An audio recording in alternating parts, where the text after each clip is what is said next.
going to present our very first award for this evening. It's for a young lady who's, I've known her for quite a while now. I've known her for I think about 3 years now. And met her first as a guest on my radio show, AFRICA4U. She has her fingers in so many pies. Magazines, modeling, fashion, so many. Sometimes I lose track, and she's very, very, very hard-working behind the scenes. So I see her as an unsung hero in our community. Her name is ETHEL GONDIWE Elaka. Please give her a big hand for this.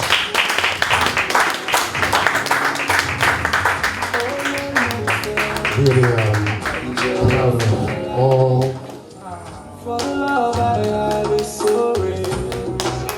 the great work you've done in the community. I'm sure the audience are dying to know a lot about Zambian Magazine, the Zambia online TV station. You're a performing artist also. You've also helped me. You've put me on TV several times. She does so much behind the scenes. Give her another round of applause. Thank you. Wow. It's really, really weird because even if I was expecting this, it still feels like a big surprise.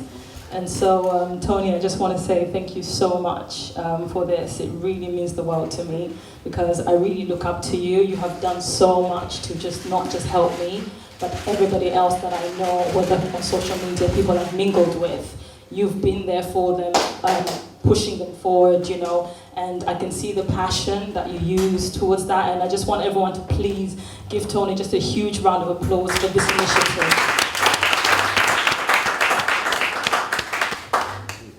Wow, AFRICA4U Outstanding Achievement 2015. What can I say? Whew, I'm a bit nervous. I'm just really grateful, you know, obviously for Tony and for everybody coming tonight. And as he said, I started off as a performing artist actually, and that's how come years later found myself in this position.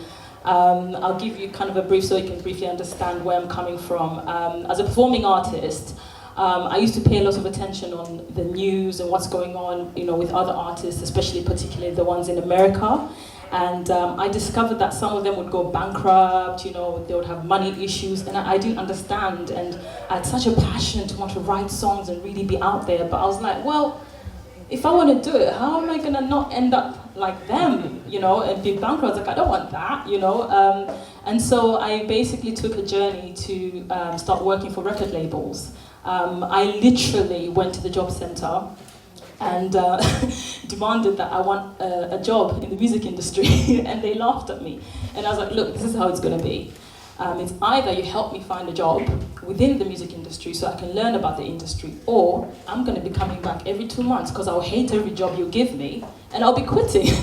And so, lo and behold, and you know, God is really great. About 3 weeks later, I got a letter from the job center where a record label, an independent record label, were looking for an administrator. And I went there for my interview. It just so happened in that interview they were actually auditioning people, which was a very surreal situation to be in because I knew I wanted to be a singer. Then I had to already judge other singers, but apparently I managed to give really good feedback, and before I knew it, I was hired the very same day. About 3-4 weeks later, I actually became a manager because I was literally working so hard. They said, you know what, I don't think administrator is good enough for you. I think we want you to help us manage the entire establishment. So that's kind of the long and the short of it. And from that, basically, I noticed, obviously, after now getting into the industry, I found out that it's really, really tough. Really, really tough. It was not easy back then to find people who can help you the way people can help you today. And so that's when I embarked on starting my own company based on the knowledge from the record label called EFFYCOM Productions. With EFFYCOM Productions, I utilized that not just to help myself, brand myself as an artist, but also to help other artists as well, you know, to help them get out there, to help them understand what it means to be branded, to help them understand the business side of the music industry, because in as much as I like singing, for me it's a bit of a catch-22. I'm not really a big thing on the fame side of things. I just want to sing and enjoy and be on stage, and then afterwards pretty much go home. You know, that's me all around. And so the business side of it became a big thing for me, and also coming from a background where my dad is a businessman, is an entrepreneur back home, I had basically attachment to that and had knowledge of that, and I went to school for that. And so I kind of utilized that to try and help other artists, and from that people started approaching me for other different things, which at the time even I didn't know I had the skill set for. Before I knew it, I was starting a beauty pageant. Later on, I found myself starting an online magazine. So currently I'm the owner for the Global Zambian magazine. So if anyone wants to check it out, you can go online and actually find it. And then on top of that, I'm actually now working towards starting my own online TV channel. So the gentleman that you're seeing filming there, Lorenzo, you just wave at everyone, answering your phone. We're filming this and hope that we'll obviously be able to showcase it on the Global Zambian magazine TV, which is slowly starting and I'm hoping to grow. And my reason for doing all of these things is, you know, pretty much a lot of what has been discussed tonight. When I started the Global Zambian magazine, I knew that I wanted to be global, to include everybody, but at the same time, I wanted to include a lot of content from Zambia. And so I literally went on Facebook and started looking for people to help me out. And lo and behold, I was really surprised. A lot of people actually applied to write for the magazine. Before I knew it, I had 10 writers from Zambia. I've never met any single one of them, but through social media and communicating via WhatsApp, we created a virtual office where we would communicate, and I would communicate with companies in Zambia and send them on stories. They got to experience things which even I wish I could experience if I was in Zambia, you know? And that's how come the Global Zambian magazine started, and that inspired me into looking further into how I can create more employment in Zambia, and that's how the TGZ TV came about, because the plan is I want to be able to be in a position to have cross-culture communication. And you know, when we've got things like Sky, Virgin, things like that, we can be all excited about the programs that we watch here, but we can't really discuss them with people back home because they don't watch exactly what we watch, and vice versa. And I thought, oh, that's kind of frustrating, because sometimes I do want to kind of share, you know, have some kind of common ground apart from just American programs.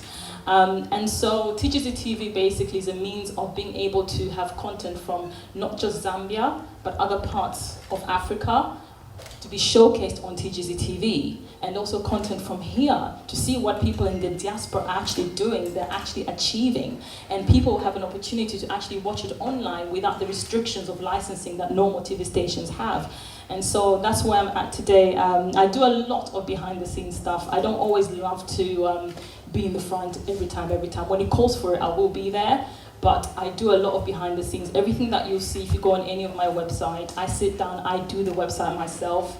I speak to people mostly myself. I design logos, I design flyers. That's also part of my services, EFFYCOM production. So I'm very much hands-on, and I'm still growing. You know, I'm not wealthy or anything like that. I'm still growing, and I'm just grateful because you know, I became born again about a couple of years ago, and I'm truly beginning to understand my vision for what God wants me to do. And you know, right now I feel He is leading me in the right path in order to be able to give back to the community.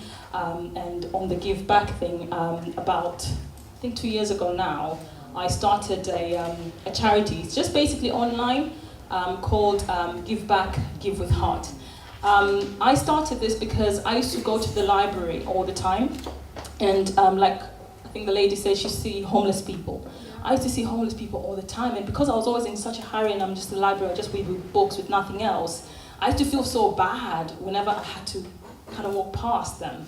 And so I thought, you know what, why can't we just be able to just give back, just for the sake of it? And by that, you know, not making a big hoo-ha about it on Facebook, a big hoo-ha about it on Twitter or anything like that.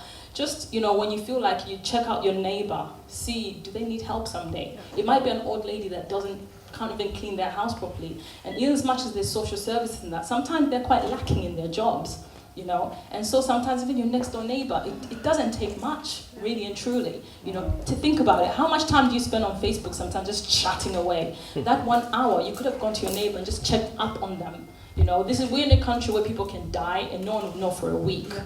You know, and I think it's really important, whatever it is that you feel you can be able to do, even if you see an old lady across the road, you're going somewhere, you know, so what if you're 1 minute, 2 minutes late from work? What's the worst that can happen, really and truly?